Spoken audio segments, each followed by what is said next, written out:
안녕하세요, 강민철입니다. 자, 이번 시간에는 운영체제의 메모리 관리 기법에 대해서 알아보도록 하겠습니다.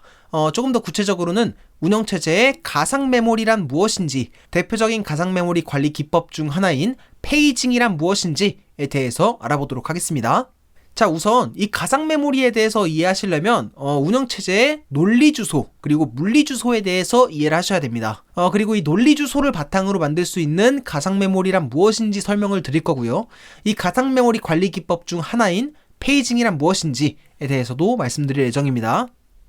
자, 지금까지는 메모리에는 어떤 데이터가 저장되어 있고 그 메모리에 저장된 데이터는 주소로 식별할 수 있다 라고 말씀을 드렸었죠. 자, 여기까지만 들어보면 마치 주소가 어떤 하나의 단일한 체계인 것처럼 이해하실 수가 있지만 사실 주소에는 두 가지 종류가 있습니다. 두 가지 종류의 주소 체계가 있어요. 하나는 논리 주소고요. 또 하나는 물리 주소입니다. 실제 메모리 상에 저장되어 있는 실제 메모리 주소를 물리 주소라고 부르고요. 프로세스와 CPU가 인식하는 프로세스마다 부여되는 0번지부터 시작하는 주소를 논리 주소라고 부릅니다. 그러니까 메모리 관점에서 바라본 주소를 물리 주소라고 부르는 거고요.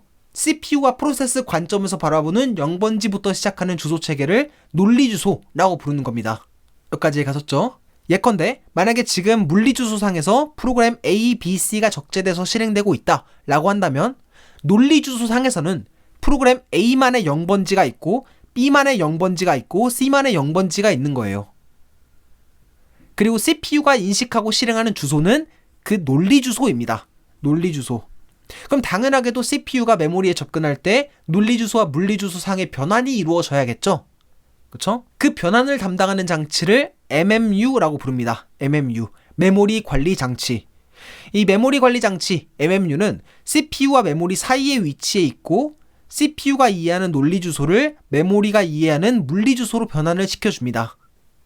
여기까지 가셨죠? 그쵸? 자, 가상 메모리에 대해서 이해하시려면 기본적으로 이 물리 주소와 논리 주소에 대해서 이해를 하셔야 됩니다. 그리고 한 가지 개념을 더 이해하셔야 되는데요. 그건 뭐냐면 스와핑입니다. 스와핑. 이 스와핑은 이 스왑 영역이라고 불리는 보조기억 장치의 일부 영역에 오랫동안 사용되지 않은 프로세스를 내쫓아버리는 방식을 의미합니다.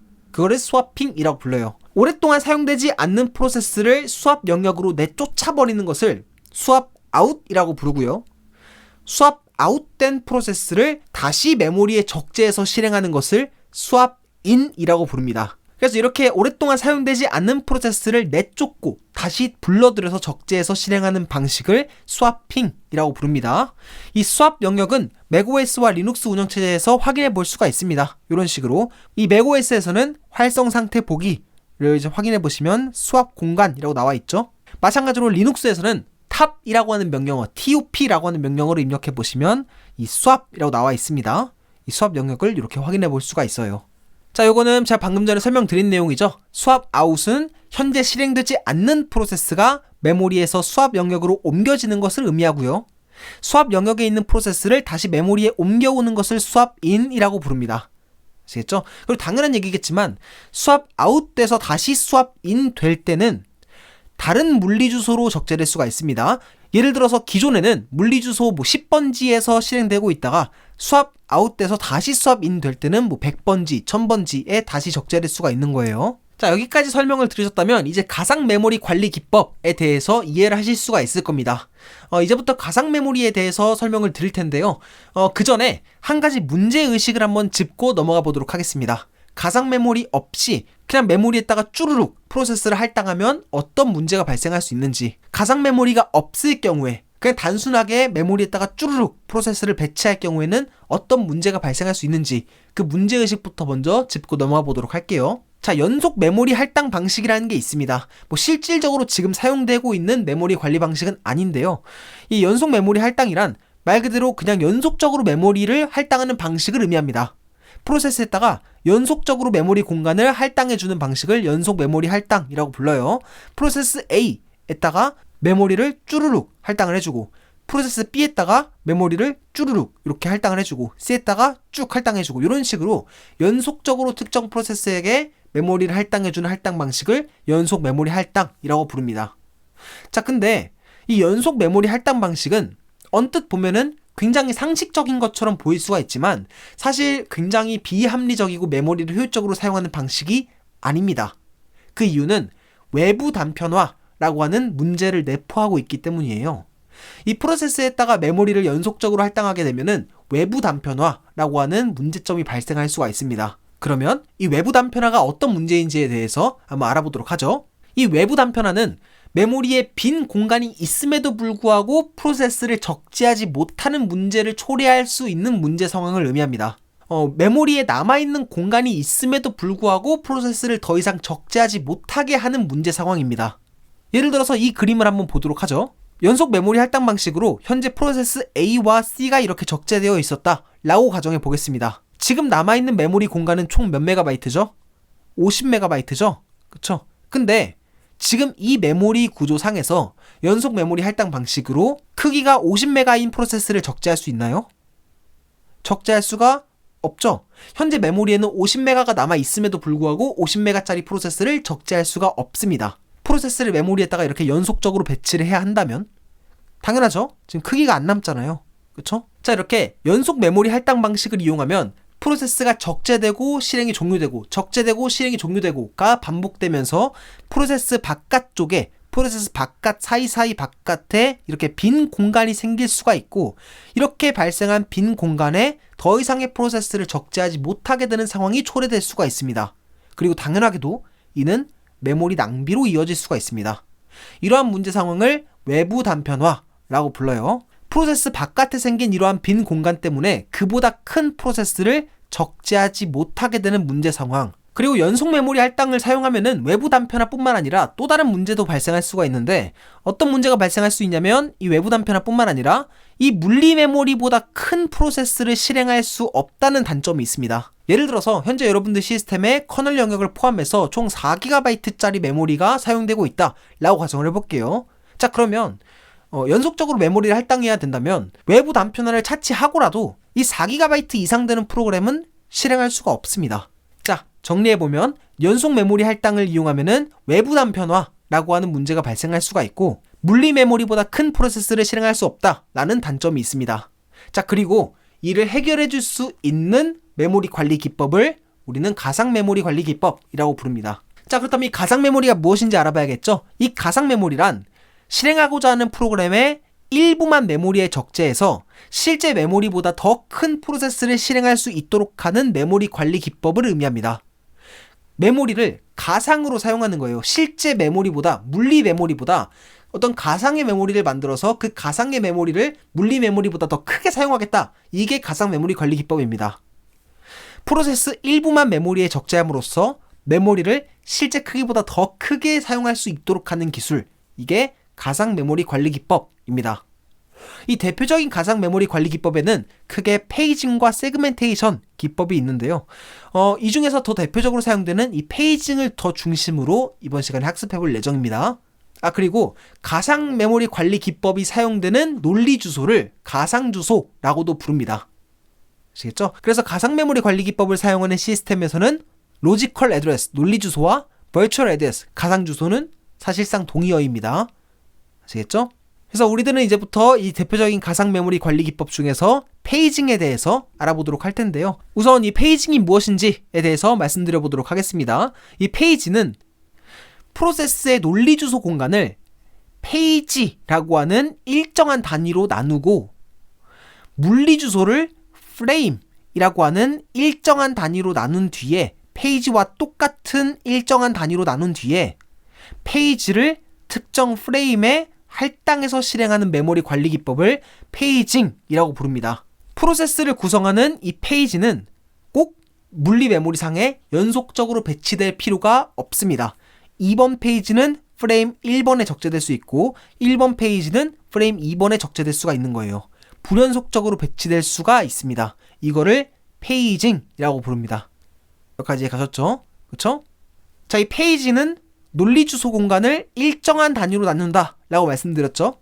참고로 말씀드리자면 이 세그멘테이션을 페이지라고 하는 일정한 크기로 나누지 않고 가변적인 크기, 세그먼트라고 불리는 가변적인 크기로 나누는 방식을 세그멘테이션이라고 부릅니다. 이 한 세그먼트라고 라고 하는 단위는 뭐 특정 코드 영역일 수도 있고요. 특정 데이터 영역일 수 있습니다. 어쨌든 프로세스가 일정한 단위가 아닌 가변적인 크기로 나뉠 수 있는 할당 방식을 세그멘테이션이라고 부른다 라고 이해하시면 되겠습니다. 그래서 세그멘테이션 기법을 이용하면 당연히 세그멘트의 크기가 일정하지 않기 때문에 세그먼트가 swap out되고 swap in되고 swap out되고 swap in되는 과정에서 외부 단편화가 발생할 수가 있습니다. 하지만 페이징을 사용하면은 이러한 외부 단편화가 발생하지 않습니다. 왜냐하면 프레임의 크기와 페이지의 크기는 모두 동일하고 일정하기 때문입니다. 프로세스 바깥에 생길 수 있는 메모리 낭비 같은 게 생길 수가 없겠죠. 일정한 크기로 나누고 동일한 크기를 할당하니까요. 그쵸? 페이징을 이용하면 외부 단편화는 발생하지 않는다 라고 보시면 되겠습니다. 아시겠죠?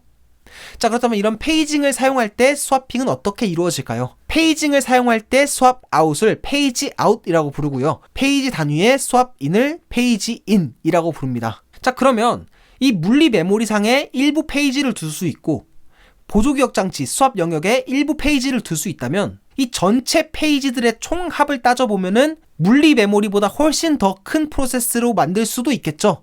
물리 메모리보다 훨씬 더 큰 프로세스를 실행할 수가 있겠죠. 그쵸? 만약에 특정 페이지에 접근하고자 한다면 걔를 페이지 인 시키면 되고 특정 페이지를 사용하지 않는다면 페이지 아웃 시키고 이런 식으로 활용하면은 일부 페이지만 메모리에 적재함으로써 물리 메모리보다 훨씬 더 큰 프로그램을 실행할 수도 있을 겁니다. 자, 근데 여기서 한 가지 질문이 생길 수가 있어요. 이 물리 메모리상에서 페이지는 불연속적으로 배치될 수가 있는데 이 CPU는 다음으로 실행할 페이지의 위치를 어떻게 찾을 수 있을까요? 예를 들어서 현재 페이지가 2번, 1번, 100번, 50번 이런 식으로 배치되어 있다면 50번 페이지의 10번째 주소가 물리 메모리상에 어디에 적재되어 있는지 어떻게 알 수 있을까요? CPU 입장에서는. 이를 알려주는 정보를 페이지 테이블이라고 부릅니다. 페이지 테이블. 이 페이지 테이블은 프로세스의 페이지와 그것이 적재되어 있는 프레임을 짝지어주는 일종의 이정표 역할을 하는 정보입니다. 프로세스마다 페이지 테이블이 있고요. 이 페이지 테이블을 보면은 특정 프로세스의 특정 페이지가 현재 몇 번 프레임에 적재되어 있는지를 알 수 있습니다. 따라서 CPU는 논리 주소 공간을 쭉 실행해 나가기만 하면 되고 페이지 테이블을 통해서 변환만 해주면 돼요. 여기까지 가셨죠? CPU는 페이지 테이블의 페이지 번호만 보고도 어디에 적재되어 있는지 찾을 수 있다 라고 보시면 되겠습니다. 여러분들께서 유의하실 점은 이 페이지 테이블에 포함되어 있는 정보입니다. 이 페이지 테이블에 포함되어 있는 행들을 페이지 테이블 엔트리라고 부르는데요. 줄여서 PTE라고도 부릅니다. 이 페이지 테이블에 어떤 정보로 구성되어 있는지를 이해한다면 이 페이징이 어떻게 이루어지는지 짐작해 볼 수가 있습니다. 물론 운영체제마다 이 페이지 테이블에 포함되어 있는 정보는 조금씩 다를 수 있지만 대표적인 페이지 테이블 엔트리들을 이번 시간에 알아보도록 하겠습니다. 자, 대표적인 페이지 테이블 엔트리에는 다음과 같은 것들이 있습니다. 페이지 번호가 있고요. 프레임 번호가 있고요. 유효 비트, 보호 비트, 참조 비트, 수정 비트가 있습니다. 이 정보로 구성되어 있는 각각의 행들을 페이지 테이블 엔트리라고 부른다 라고 보시면 되겠습니다. 여기까지 가셨죠? 이 중에서 페이지 번호와 프레임 번호는 지금까지 설명을 드렸으면 다 아실 테니까 이 유효 비트가 무엇인지부터 알아보도록 할게요. 이 유효 비트는 밸리드 비트라고도 부르는데요. 이게 굉장히 중요한 정보입니다. 현재 페이지에 접근이 가능한지 여부를 알려주는 어떤 비트라고 보시면 돼요. 현재 페이지에 접근이 가능한지 아닌지는 어떤 말과도 같냐면 현재 페이지가 메모리에 적재되어 있는지 아닌지를 알려주는 비트와도 같은 말입니다. 현재 페이지가 메모리에 적재되어 있다면 이 페이지는 현재 접근이 가능하다는 걸 의미하겠죠. 따라서 유효 비트는 1이 됩니다.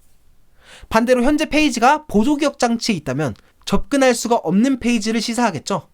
현재 이 페이지는 당장 접근이 불가능하겠죠. 이 경우에는 유효 비트가 0이 됩니다. 만약에 유효 비트가 0인 현재 접근이 불가능한 페이지에 접근하고자 한다면 페이지 폴트라고 하는 예외가 발생하게 됩니다. 예외. 굉장히 중요한 폴트니까 꼭 잘 알아두시길 바랍니다. 이 페이지 폴트는 참고로 각종 운영체제에서 확인해 보실 수가 있는데요. 대표적으로 윈도우 운영체제에서 이 리소스 모니터의 메모리 항을 보시면 1초에 페이지 폴트가 몇 번 발생하고 있는지가 이제 표기가 이렇게 됩니다. 아시겠죠? 자, 페이지 폴트가 발생했다면 유효 비트가 0인 현재 메모리에 적재되어 있지 않은 페이지에 CPU가 접근하려 든다면 페이지 폴트가 발생을 합니다. 자, 이 페이지 폴트는 어떤 방식으로 처리되는지 한번 알아보도록 하죠. 사실 여느 인터럽트 처리 과정과 거의 비슷합니다. 기존의 작업 내역을 백업하고요. 페이지 폴트 처리 루틴이라고 하는 특정 루틴을 실행하게 됩니다. 자, 여기서 페이지 폴트 처리 루틴이란 원하는 페이지를 메모리로 가져오고 유효 비트를 1로 변경해주는 작업을 페이지 폴트 처리 루틴이라고 부릅니다. 페이지 폴트 처리 루틴을 전부 다 실행했다면 원하는 페이지가 메모리에 적재되게 되고 유효 비트가 1이 되니까 다시 메모리에 적재된 그 페이지부터 실행을 재개해 나가면 되겠죠. 이게 CPU의 기본적인 페이지 폴트 처리 과정이라고 보시면 되겠습니다.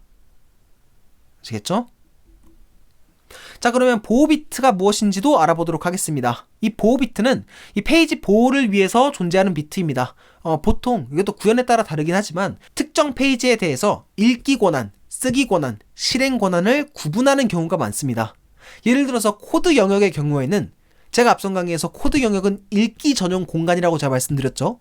실수로라도 코드 영역에 어떤 데이터를 쓰면 안 되잖아요. 그렇기 때문에 코드 영역이 적재되어 있는 페이지는 읽기 비트만 활성화하고 나머지는 0으로 세팅해서 읽기만 가능하다라고 표기할 수가 있습니다. 반대로 어떤 페이지의 경우에는 읽기, 쓰기, 실행 모두 허용하고 싶다라고 한다면 읽기를 나타내는 r비트의 1, 쓰기 1, 실행 x의 1 이런 식으로 111 이런 식으로 세팅할 수도 있습니다. 읽기와 쓰기만 가능하게끔 하고 싶다라고 한다면 110으로 세팅할 수가 있습니다. 이렇게 특정 페이지에 대한 권한을 설정함으로써 특정 페이지를 보호하는 비트를 보호 비트라고 부릅니다. 아시겠죠? 자, 참조 비트는 뭐냐면 이 페이지에 접근한 적이 있는지 여부를 나타내는 비트입니다. 만약에 한 번이라도 특정 페이지에 접근한 적이 있다면 이 레퍼런스 비트가 1로 세팅이 되고요. 한 번도 접근한 적이 없었다 라고 한다면 0으로 세팅이 됩니다. 이 참조 비트는 조금 뒤에 설명드릴 페이지 교체 알고리즘에서 보통 많이 사용이 됩니다. 자, 마지막으로 이 수정 비트도 한번 알아보도록 하겠습니다. 이 수정 비트는 이 페이지에 쓰기 작업을 해본 적이 있는지 없는지 여부를 나타냅니다. 쓰기 작업을 한 번이라도 수행한 적이 있었다면 이 쓰기 비트는 1이 되고요. 한 번도 쓰기 작업을 한 적이 없다면 0이 됩니다. 더티 비트라고도 불러요. 자, 수정 비트는 왜 존재할까요? 한 번이라도 쓰기 작업이 있었던 페이지는 실행이 다 끝나면 그 변경된 페이지를 보조기억 장치에도 반영을 해줘야 됩니다. 그렇죠? 수정이 된 적이 있는 페이지는 실행이 다 끝나면 보조기억 장치에도 반영을 해줘야겠죠. 같이 쓰기를 해줘야겠죠. 그렇죠? 하지만 한 번도 쓰기 작업이 이루어지지 않았던 페이지의 경우에는 실행이 끝나도 보조기억 장치에 쓰기 작업을 할 필요가 있어요, 없어요? 없겠죠.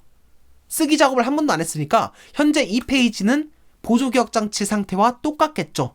그쵸? 그렇기 때문에 수정 비트가 0으로 세팅되어 있는 페이지의 쓰기 작업을, 불필요한 보조기억 장치 쓰기 작업을 방지하기 위해서 이 수정 비트가 존재한다 라고 보시면 되겠습니다. 여기까지 해가셨죠? 그쵸? 자, 여기까지 페이징, 페이지 테이블 엔트리에 대해서 말씀드렸습니다. 자, 그럼 지금부터는 좀 페이징에 대한 곁다리 지식들을 조금 말씀드려 보도록 할게요. 이 페이징을 이용하면 외부 단편화가 발생하지 않는다라고 제가 말씀을 드렸었죠. 그쵸? 근데 페이징을 이용하면 외부 단편화는 발생하지 않지만 내부 단편화라고 하는 메모리 낭비는 발생할 수가 있습니다. 이 내부 단편화는 뭐냐면 페이지 내부에 생길 수 있는 페이지보다 작은 메모리 낭비를 의미합니다. 이거 왜 발생하냐면 모든 프로세스의 크기가 페이지 크기에 딱 맞아떨어지게 존재하는 건 아니기 때문에 발생하는 문제입니다. 예를 들어서 현재 프로세스의 크기가 107KB인데 하나의 페이지 크기가 10KB였다 라고 가정을 해볼게요. 자, 그러면 마지막 페이지는 7KB까지만 사용되기 때문에 3KB가 남죠. 페이지 내부만큼 이만큼 낭비가 발생할 수가 있죠. 이만큼을 내부 단편화라고 부르는 거예요. 여기까지 가셨죠? 페이징을 사용하면 외부 단편화는 발생하지 않지만 내부 단편화라고 하는 문제는 발생할 수 있다. 내부 단편화는 페이지 하나의 크기보다 작은 크기로 발생할 수 있는 메모리 낭비를 의미한다. 까지 이해하시면 되겠습니다. 여기까지 되시죠? 그쵸? 자, 그럼 이번에는 계층적 페이징이란 무엇인지도 한번 알아보도록 하죠. 아까 전에 제가 페이지 테이블에 대해서 말씀을 드렸었죠. 그쵸? 이 페이지 테이블은 때로는 크기가 엄청나게 커질 수가 있습니다. 프로세스마다 페이지 테이블이 존재할 수 있고 그 프로세스 하나하나의 크기가 굉장히 크다면 메모리에 적재되어야 하는 페이지 테이블의 크기도 그에 비례해서 엄청나게 커질 수가 있겠죠. 그쵸? 그렇게 페이지 테이블의 크기가 너무 커질 경우에 모든 페이지 테이블 크기를 한 번에 메모리에 적재하는 것은 메모리가 효율적으로 사용된다고 보기 어려울 수 있습니다. 그럴 때 페이지 테이블 크기가 너무 클 때 그 모든 페이지 테이블을 한 번에 메모리에다가 적재해버리는 것은 다소 비효율적일 수 있습니다. 그런 상황을 방지하기 위해서 존재하는 것이 바로 계층적 페이징입니다. 이 계층적 페이징은 페이지 테이블을 페이징하는 기법이라고 보시면 됩니다.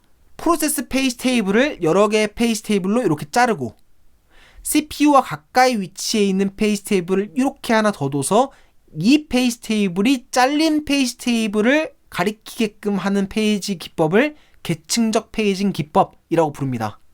자, 그렇게 되면 이렇게 잘린 페이지 테이블 전체를 다 메모리에 적재할 필요가 있을까요? 없을까요? 없어지겠죠. 이 페이지 테이블, 잘린 페이지 테이블을 가리키고 있는 가장 바깥에 있는 얘만 메모리에 적재해 두어도 괜찮겠죠. 이 페이지 테이블의 위치를 알고 있으니까요. 이렇게 페이지 테이블에 의한 메모리 낭비를 방지할 수 있는 페이지 테이블을 페이징하는 기법을 계층적 페이징이라고 부릅니다. 여기까지 가셨죠? 그쵸? 자, 주소 체계에는 논리 주소와 물리 주소가 있다라고 말씀드렸죠. 그리고 CPU가 사용하는 주소 체계는 논리 주소라고 말씀드렸습니다. 그리고 메모리 하드웨어 상의 주소는 물리 주소라고도 말씀을 드렸어요. 자, 그리고 페이지가 어떤 프레임에 적재되어 있는지는 페이지 테이블을 보면 알 수 있다라고도 말씀을 드렸습니다. 자, 그렇다면 페이징을 사용하는 주소 체계에서는 논리 주소가 어떻게 물리 주소로 변환되는지 페이지 테이블 관점에서 조금 더 자세히 알아보도록 하겠습니다. 기본적으로 페이지를 사용하는 주소 체계에서는 페이지 번호, 변위로 이루어져 있는 주소 체계를 사용을 합니다. 여기서 이 페이지 번호는 몇 번째 페이지 번호인지를 나타내고요. 여기서 이 변위란 이 페이지에서 얼마큼 떨어져 있는지를 나타내는 정보입니다. 그래서 페이지 번호, 변위를 보면은 어떤 페이지에 몇 번째 떨어져 있는 주소를 알 수 있는 거예요. 페이지 테이블을 보면은 특정 페이지가 적재되어 있는 프레임을 알 수 있다라고 말씀드렸죠. 그래서 CPU가 발생시킨 논리 주소상의 페이지 번호는 프레임 번호로 이렇게 변환이 되고요. 변위는 그대로 같은 값으로 유지가 됩니다. 그러면 특정 프레임에 얼마큼 떨어져 있는 주소로 변환이 되게 되는 거예요. 자, 예를 들어서 한번 알아보죠. 예를 들어서 하나의 페이지와 프레임이 4개의 주소로 구성되어 있는 상황을 한번 가정해 보도록 하겠습니다. 예를 들어서 CPU가 예를 들어서 5번 페이지의 두 번째 변위에 접근하고자 한다 라고 가정해 보겠습니다. 그리고 현재 페이지 테이블은 다음과 같다 라고 가정을 해볼게요. 자, 그렇다면 CPU가 실제로 접근하게 될 물리 주소는 어떻게 될까요? 페이지 테이블 주소상에서 5번 페이지는 현재 1번 프레임에 적재되어 있죠. 그쵸? 따라서 5번 페이지 상에서 이만큼 떨어져 있는 주소는 1번 프레임에 이만큼 떨어진 주소와도 같은 말이 됩니다. 1번 프레임은 8번지부터 시작하죠. 이만큼 떨어진 주소는 10번지입니다. 따라서 CPU는 10번지 물리 주소에 접근하게 됩니다. 어렵지 않죠? 그쵸? 자, 여기까지 가상 메모리, 페이징, 그리고 페이지 테이블에 대해서 설명을 드렸는데요. 마지막으로 이 페이지 교체 알고리즘에 대해서 설명드리면서 이 강의 마무리 짓도록 하겠습니다. 이 페이징 교체 알고리즘은 뭐냐면 어떤 페이지를 내보낼지 그리고 들여보낼지를 결정하는 알고리즘을 의미합니다. 이 페이지 교체 알고리즘에 대해서 설명하기 전에 이 요구 페이징이란 무엇인지에 대해서 먼저 설명을 드려보도록 하겠습니다. 이 요구 페이징이란 이 메모리에 필요한 메모리가 요구하는 페이지만을 적재하는 기법을 요구 페이징이라고 부릅니다. 그때그때 필요한 페이지만 적재하는 기법을 요구 페이징이라고 부르는 거예요. 예를 들어서 CPU가 특정 페이지에 접근하고자 할 때 이 페이지가 현재 접근 가능하다면, 즉 유효 비트가 1이라면 그대로 프레임에 접근해서 실행하면 되고, 만약에 페이지가 유효하지 않다면, 유효 비트가 0이라면, 현재 메모리에 없다면 페이지 폴트가 발생하고 이 페이지 폴트를 처리한 뒤에 1의 과정을 수행한다. 이러한 양상으로 실행되는 것을 요구 페이징이라고 부릅니다. 때로는 아무런 페이지도 메모리에 적재하지 않은 채 그냥 무작정 실행하는 요구 페이징 기법도 있습니다. 이를 순수 요구 페이징이라고 부르는데요. 이럴 경우에는 첫 명령어를 실행하는 순간부터 페이지 폴트가 발생할 수가 있겠죠. 근데 이럴 경우에는 어느 정도 페이지 폴트가 발생한 이후부터는 더 이상 페이지 폴트가 발생하지 않게 됩니다. 안정적으로 실행되면서 페이지 폴트 발생 빈도가 줄어들게 돼요. 자, 이게 요구 페이징 그리고 순수 페이징이라고 보시면 되는데요. 자, 이 요구 페이징으로 이제 메모리에 필요한 페이지를 그때그때 적재하려면 어떤 페이지를 들여보낼지 그리고 어떤 페이지를 내보낼지를 결정할 수도 있어야겠죠. 이를 결정하는 알고리즘을 페이지 교체 알고리즘이라고 부릅니다. 메모리에 적재된 페이지 중에서 보조기억 장치로 페이지 아웃 시킬 페이지를 선별하는 알고리즘, 반대로 말하면 페이지를 들여보내는 알고리즘을 페이지 교체 알고리즘이라고 부르는 거예요. 아시겠죠? 이 페이지 교체 알고리즘에는 굉장히 다양한 종류가 있습니다. 네, 대표적인 알고리즘들을 3개 정도를 꼽아서 설명을 드리자면 이 정도를 꼽아서 설명드릴 수가 있을 것 같아요. 이 FIFO 페이지 교체 알고리즘이 있고요. 최적 페이지 교체 알고리즘도 있습니다. 그리고 LRU 페이지 교체 알고리즘이라는 페이지 교체 알고리즘도 있습니다. FIFO 페이지 교체 알고리즘은 메모리에 가장 먼저 적재된 페이지부터 스왑 아웃시키는 페이지 교체 알고리즘을 의미합니다. 그리고 최적 페이지 교체 알고리즘은 앞으로 가장 덜 쓰일 페이지부터 교체하는 알고리즘을 최적 페이지 교체 알고리즘이라고 부릅니다. 당연하게도 이거는 이론상 가장 최적점이 되는 페이지 교체 알고리즘이고요. 앞으로 어떤 페이지가 가장 사용 빈도가 적을지를 예측하기란 쉽지가 않겠죠. 그래서 최적 페이지 교체 알고리즘은 실제로 구현돼서 사용되는 페이지 교체 알고리즘이라기보다는 이론상 가장 완벽한 페이지 교체 알고리즘을 설명할 때 사용하는 페이지 교체 알고리즘이다 라고 보시면 되겠습니다. 아시겠죠? 마지막으로 LRU 페이지 교체 알고리즘은 이 가장 적게 사용한 페이지를 교체하는 페이지 교체 알고리즘입니다. 이 최적 페이지 교체 알고리즘이 앞으로 가장 적게 쓰일 페이지를 교체하는 알고리즘이라면 이 LRU 페이지 교체 알고리즘은 가장 적게 쓰인 페이지를 교체하는 알고리즘입니다. 그래서 보편적으로 굉장히 많이 사용되는 페이지 교체 알고리즘의 원형이고요. 이 LRU 페이지 교체 알고리즘에 굉장히 많은 변형 버전들이 있습니다. 여기까지 가셨죠? 그쵸? 자, 정말로 강의를 마무리하면서 딱 요거까지만 언급하고 마무리 짓도록 하겠습니다. 지금까지는 그냥 페이지 폴트라고만 언급을 드리긴 했지만 사실은 이 페이지 폴트 자체에도 두 가지 종류가 있습니다. 하나는 메이저 페이지 폴트가 있고요. 또 다른 페이지 폴트에는 마이너 페이지 폴트도 있습니다. 메이저 페이지 폴트는 보조기억 장치와의 입출력 작업이 필요한 페이지 폴트를 의미합니다. CPU가 원하는 페이지를 읽어드리기 위해서 보조기억 장치와의 어떤 입출력 작업이 필요한 페이지 폴트, 지금까지 우리가 언급한 유의 페이지 폴트죠. 이러한 페이지 폴트를 메이저 페이지 폴트라고 부르고요. 당연하게도 이러한 메이저 페이지 폴트가 발생할 경우에는 성능상의 악영향이 생길 수가 있겠죠. CPU가 접근하고자 하는 페이지가 물리 메모리에 없을 때 발생할 수 있는 페이지 폴트다 라고 보시면 됩니다. 그럼 마이너 페이지 폴트란 무엇이냐? 이거는 보조기억 장치와의 입출력이 필요하지 않은 페이지 폴트를 의미합니다. 요청한 페이지가 현재 물리 메모리에는 존재하지만 아직 페이지 테이블 상에는 반영되지 않은 경우가 있습니다. 이럴 경우에 마이너 페이지 폴트가 발생할 수가 있습니다. 당연하게도 이럴 경우에는 보조기억 장치와의 입출력 작업이 필요하지는 않겠죠. 그래서 메이저 페이지 폴트에 비하면 성능상의 악영향은 적은 유의 페이지 폴트라고 보시면 되겠습니다. 여기까지 이해가셨죠? 그쵸? 자, 여기까지 운영체제의 메모리 관리 기법, 가상 메모리에 대해서 알아보았습니다. 감사합니다.